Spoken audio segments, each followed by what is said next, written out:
Gaspard Koenig, bonjour et merci d'avoir accepté cette interview. Non, mais j'ai l'initiative, donc et votre nom d'ailleurs, off. Moi, ça m'embête énormément et c'est pour ça que je me déconnecte beaucoup.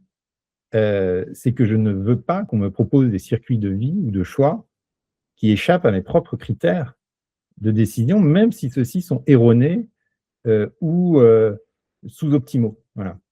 Et ce, au nom d'une conception de la dignité, de la singularité individuelle qui prévaut sur le bonheur ou le bien-être. Et on peut ne pas être d'accord, mais c'est aussi mon droit de vivre ainsi. C'est au sortir de ce déjeuner que j'ai décidé de quitter Twitter, ce que j'ai fait pour ne jamais y revenir.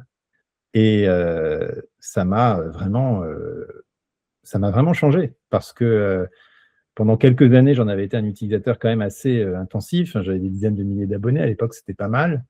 Et en tout cas, je postais tous les jours. Il y avait toujours des retours, des retweets, des trucs. Et vraiment, le fait de sentir le vide, de couper ça, ça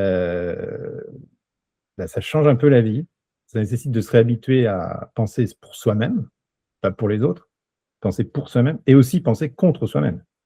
Et je pense que j'aurais jamais fait l'évolution intellectuelle que j'ai fait depuis, notamment sur les questions écologiques, si j'étais resté dans ma ligne de pensée un peu libertarienne, qui était alimentée par les algorithmes, mais qui était surtout récompensée par ma communauté.